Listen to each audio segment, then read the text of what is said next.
This is the Biz News Podcast, one-on-one conversations with experts in business and personal development. It's more popular than ever. It is meditation. And according to the Federal National Center for Health Statistics, engaging in mental exercise to reach a heightened level of spiritual awareness or mindfulness is now practiced by 1 out of 7 Americans. Seen as an authority on meditation, Shai Tubali has guided thousands in Europe and Israel toward deeper experiences of the hidden potentials of their hearts and minds. So, is meditation something to consider in your life? In this edition of Biz News Interviews, Shai Tubali talks about his own approach to the practice. Let's, if you don't mind, let's set the background for our listeners and our viewers, if you wouldn't mind, by telling them a little bit about yourself.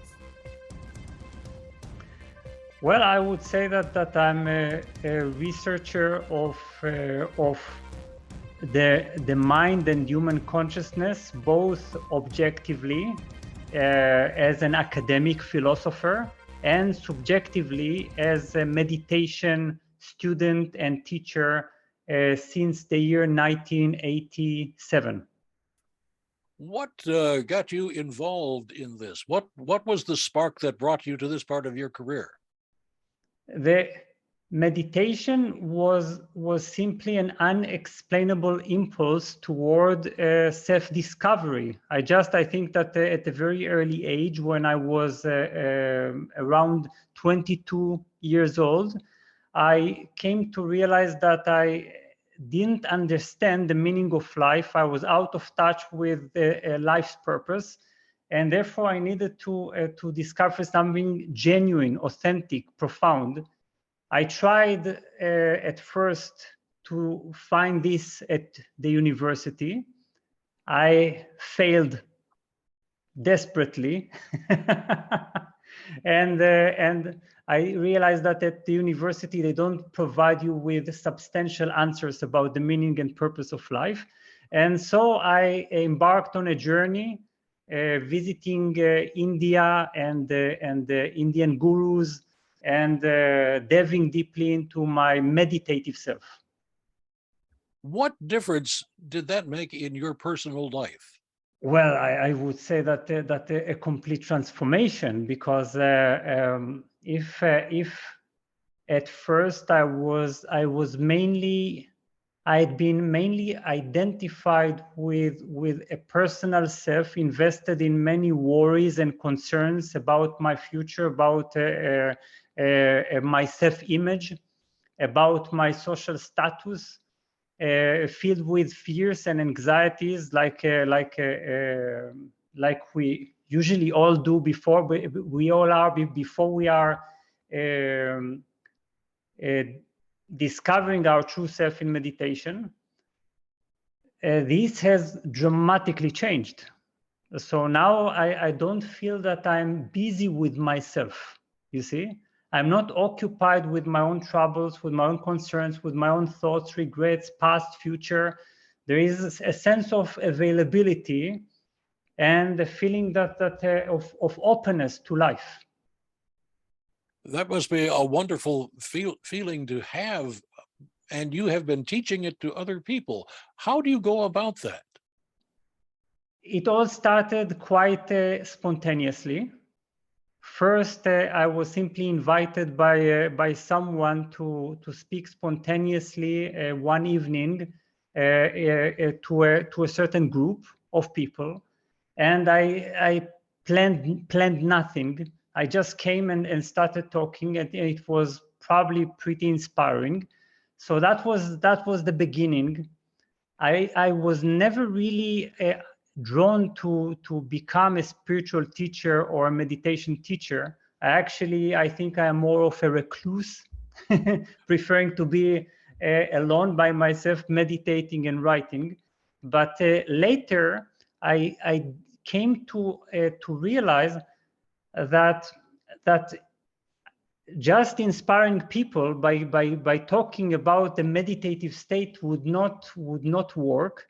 and this is not enough to affect their consciousness. So I committed myself very early on to develop certain methods of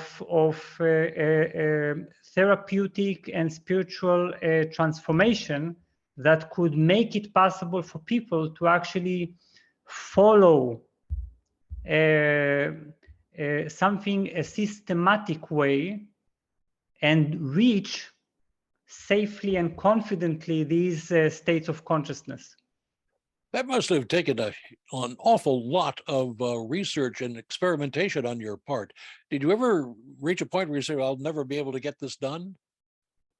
Well, I think I'm always at this point.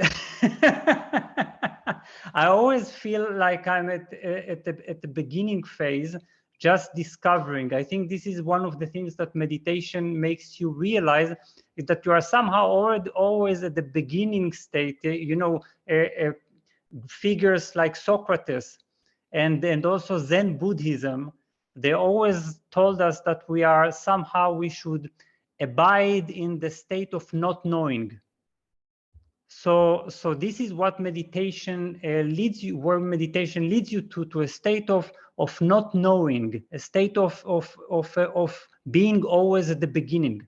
So this leads to a fresh and awake mind, always excited, and there's always the question of how do we start from here.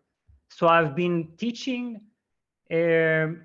for more than 22 years, and I still, whenever I come to teach, it is always fresh, new, and filled with beginner's excitement. What is the scientific foundation for good meditation? Well, meditation has been thoroughly researched. In many ways, what I do in my own field, because I'm only a philosopher, and philosophers are not interested in empirical results, but in evaluating ideas and their validity. So my main interest, my main concern is examining the classical instructions for meditation and how they how they are related to the achievement of actual happiness. Now, in terms of research has shown us that meditation and actually almost any type of meditation can improve our memory, can improve our sleep, can improve concentration, lengthen our lifespan, and so on and so on. And lower our blood pressure. And the list is very long and very impressive. Even one of my meditation techniques, one that I have developed, has been medically researched and has been proven to have significant effects on mental health. So we have abundant evidence in this sense, and I think that anyone starting to meditate anyway realizes them for these advantages for themselves. Would you take a few minutes to talk to us about your new book? Well, yes, gladly. The book, titled Llewellyn's Complete Book of Meditation, compiles 35 classical meditations from across the globe. This was an ambitious project because I actually endeavored to introduce readers to the world of meditation, because nowadays the world of meditation is really overwhelming. The meditation market is filled with meditation techniques, with meditation teachers, with meditation traditions. So through this book, I was hoping to create a certain map with which one could navigate this world of meditation and identify each meditation and its corresponding benefits and purposes, how to practice it exactly, and how it is different from other meditation techniques. So I've divided the world of meditation into 7 categories, 7 purposes, and I hope that in doing so, I have made it possible for readers to fall in love with meditation, because very often we identify meditation as a certain duty or something that you need to discipline yourself or hard work. But I think meditation is excitement. It's an ongoing adventure. Is there an end to the meditation road? You get to the final end, or does it just kind of go on forever? That's a wonderful question. Well, in meditation traditions, meditation has a certain ultimate goal, a certain destination. This exists, by the way, even in Christianity and in Judaism and in Islam, or even those traditions that have never really discussed openly or consciously the term meditation. So the ultimate goal is usually considered to be mystical enlightenment, a state of oneness with the universe, a state of the dissolution of the personal self, and a sense of liberation from earthly bondage. So that has always been the main purpose of meditation, realizing God, realizing our highest self. But nowadays, of course, we can invest time and energy in meditation, not only for the sake of this purpose. So we don't have to aspire to reach mystical union to be interested in meditation. I approach meditation as discovering your other half. Because we only know our active and world-facing being, but we don't know the other part, which is the part that can only be known in silence, stillness, and peace. The part that is steeped in non-doing, blissful non-doing. And only when we have this complementary half are we finally complete. We have this sense of completeness, and we no longer have this desperate dependency on the world. Many needs that we deemed essential simply disappear, because we feel a certain self-fulfillment that is so profound that we finally can engage with the world in a free and happy relationship. But how does that state of meditation fit in with today's 21st century world of go, go, go, go, go, constant movement? Well, this is exactly when meditation becomes a necessity. I think that for us, especially in our increasingly insane world and overwhelming life, but also a world that is filled with calamities and catastrophes and also some kind of a grim future ahead. We somehow need to have this kind of stability, and it is as if we are plugging our being into the cosmic socket every now and then, placing ourselves in this space where nothing happens, where there is no agitation and no irritation, and there is only the foundation of eternal peace. when you have this experience, you become invigorated and empowered. You actually begin to experience meditation as the foundation for life. You see, the place from which you have enough resources, enough energy to face the world and to say yes to life's challenges.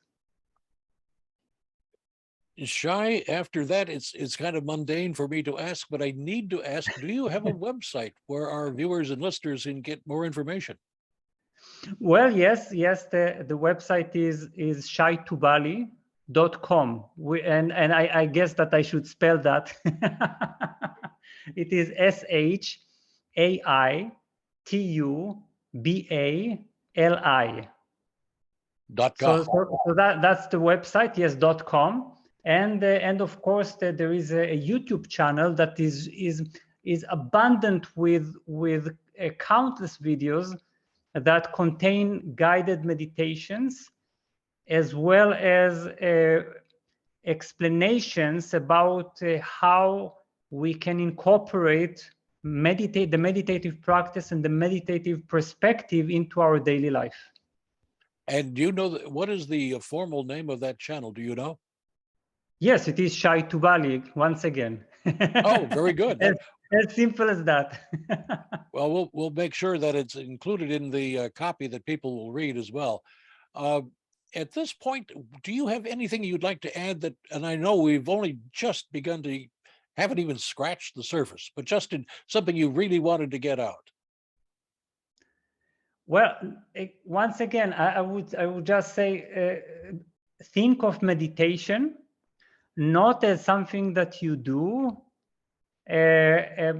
because if we begin to think of meditation as another duty, and as then we will take it, we will approach it without the joy and the curiosity of one who simply wants to discover what is going on inside oneself, you see, because we think that our inner world consists of merely thoughts and emotions, this bundle of thoughts and emotions that keep moving in circles. But our inner world is as rich as outer space is.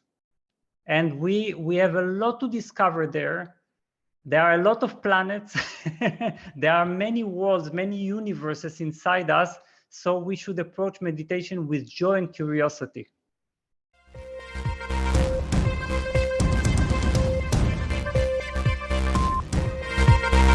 You've been watching the Biz News Podcast. We welcome your input. Send your email to editor@biznews.com. Thanks for watching.